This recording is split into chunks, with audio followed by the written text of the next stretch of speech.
More U.S. naval firepower coming to the Korean region, joining the USS Ronald Reagan aircraft carrier, now in port in South Korea, the USS Theodore Roosevelt carrier strike group.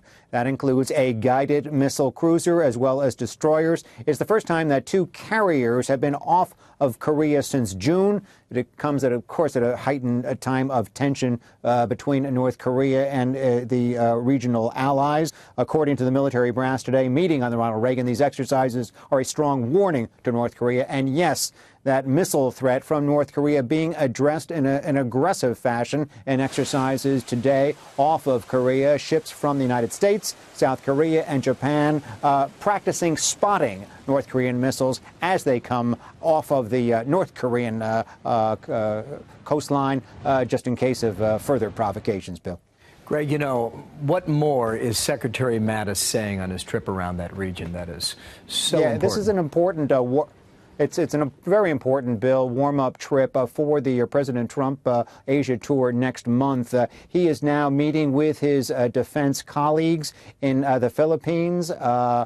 Some strong words actually coming from the new defense minister of South Korea. He says, and I'm quoting here, that the reckless provocations in North Korea must halt. It is leading that country into isolation and collapse. Again, Secretary Mattis goes on to Thailand and South Korea, and coming up next month, the five-country Asia tour by President Trump. North Korea absolutely at the top of the agenda on most of the talks that he will be involved with. Yeah. That's right. The Air Force is taking steps to make sure that its fleet of about 76 B-52s can be ready to fly at a moment's notice. That's according to the Air Force's Chief of Staff. His name is General David Goldfein, and he has told Defense One, a national security website, that the U.S. is renovating Barksdale Air Force Base in Louisiana. That's where about half of our B-52s are based. And he said that the infrastructure there is being prepared so that if there is such an order for that 24 hours readiness, that they can make good on it. Meanwhile, President Trump, appearing on Fox Business News this weekend, said that while he's still hopeful that China could put that pressure on Kim Jong-un to change course, the U.S. is prepared to do whatever it takes. We're prepared for anything. We are so prepared like you wouldn't believe. You would be shocked to see how totally prepared we are. On the diplomatic front, former President Jimmy Carter said he's ready to help. Jimmy Carter went to North Korea in 1994 under the Clinton administration for talks. He's told General McMaster, that's President Trump's national security advisor, that he's prepared to go should they want him to. In an interview with the New York Times, he said, so far the answer from the Trump administration has been thanks, but no thanks. The U.S. media, if approved, the fleet of nuclear-armed B-52 bombers will return to a ready-to-fly posture at a base in the state of Louisiana. Now, Army officials have been quoted as saying that the warplanes have not been on such status since the end of the Cold War in 1991. The move comes as tensions continue to simmer between the U.S. and North Korea, with President Donald Trump saying all options are on the table when it comes to Pyongyang. Over the past months, North Korea has conducted several nuclear and ballistic missile tests in response to what it calls U.S. threats against the country. Joining us via Skype from Sydney is Glenn Dyson. He's a university lecturer and a political commentator. Many thanks for joining us here on Press TV, Mr. Dyson. Now, I'd like to get your first reaction to this news and, of course, what kind of implications does this hold? Well, I would stress that this initial report suggests it's being considered or at least expected. However, the decision has not yet been made unless there's been a new recent update. But if this decision goes through, then it will be, of course, a dramatic escalation, as the US B-52s have not been on a 24-hour standby since 1991. So I guess you can interpret the development in two different ways. So first, it could simply be a sign of a declining hegemony. So the US has become increasingly uncomfortable with its diminished role in international affairs. So keep in mind that the US has only been the sole global superpower since the Soviet Union's demise in 1991. Ever since, the United States security strategy has mainly been to base its security on hegemony, that no other power could even aspire to rival it in terms of capabilities. So the US is not comfortable that the world has changed and that rising powers are no longer accepting this unipolar order. And there's some indications that this might be it, given that Trump prides himself of being big on the military, and he also surrounds himself with military generals to the point that the military now has immense influence over policies. So alternatively, it could simply be a negotiation tactic or a nuclear blackmail by threatening and to escalate the nuclear standoff unless other countries fall in line with the US position over issues such as North Korea and Iran, but probably the former in this instance. So there's also good indications of this, as Trump also prides himself of being this great negotiator. So he may simply demonstrate that he's prepared to escalate unless other countries fall in line. So I think we saw a similar tactic play out over the Iran nuclear deal, where Trump indicated that he's prepared to walk away completely from the deal unless his allies support these modifications he suggests. Right.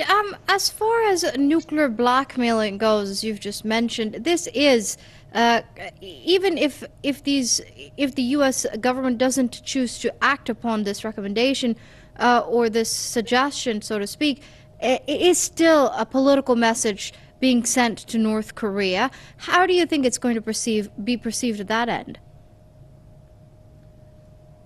Well, I think, well, again, for North Korea, who is the much smaller party in this rivalry, I believe that they would have to be even more careful. Again, and North Korea, for all its faults, and there are plenty, it does have very legitimate security concerns, as the United States and South Korea have this security, well, military exercises on its borders. So North Korea would have to also escalate its rhetoric. So most likely this will, only elevate the tensions. Now, I would be more concerned about China, because the fear for the Chinese as the United States could attack North Korea, and this would put a nuclear war possibly on the border of both China and Russia. And it's interesting that the Chinese, they have stated that they will not stand by if North Korea is attacked. So it's unclear what the Americans want to get out of this, because this nuclear posturing, it could simply be signaling to make sure that the Chinese put further pressure on the North Koreans. However, it's limited how much the North Koreans can actually be pushed by the Chinese, because the Chinese do not want the North Korean government to collapse, simply because the lesson for the Chinese in Europe after the Cold War was that when the Soviet Union withdrew from Eastern Europe, the Americans didn't see their role as being unnecessary and they leaving the continent. Instead, they began to expand further towards the Russian border. So this is a big issue in China, and if something would happen to North Korea, the Americans would not lose their reason for be there and leave. Rather, they would likely expand further north and establish a further presence on both the Chinese and the Russian borders. So I don't think that the Chinese that there's much more they can do. I don't see anything constructive coming out of this nuclear posturing, I'm afraid. Okay, let's leave it there for now. That's Glenn Dyson, university lecturer and political commentator, joining us. Carl, I got to start out first with the Senator Corker stuff. You know, they're clearly, you saw Ivanka, they're out there, they're pushing hard for this tax plan. The escalating feud that we are seeing this morning, minute by minute, this is playing out. What do you make of all of that? First of all, I wonder if both of the men will come to the lunch today with food tasters. It's not just chicken and fish, but it's make certain the food is sound to eat. Look, this is not helpful to the cause. Both men should cool it, because at the end of the day, the president needs to get 50 votes in the Senate out of 52 Republicans to vote for what is going to be a very complicated piece of legislation. To the degree that personalities can be diminished in this and the focus can be kept on the policy, even then it's going to be difficult to do. So don't add layers of complication to this by having a feud going between a significant member of the Senate and the President of the United States. Not helpful. Not helpful. And you're left wondering, it's 10 o'clock here on the East Coast. That lunch is coming up with Senate Republicans. The president will be joining them. You're wondering what that's going to be like. Yeah, look, there's always a tension between the White House and the Senate. The Senate is the world's most cloistered club. Every one of the members of the Senate thinks they ought to be president. The one thing that helps in that relationship is if the president has laid out a concrete plan, has campaigned for it during the campaign, has spent time selling it to the members of the Senate, and even then it's acrimonious. You really do have to work the Senate.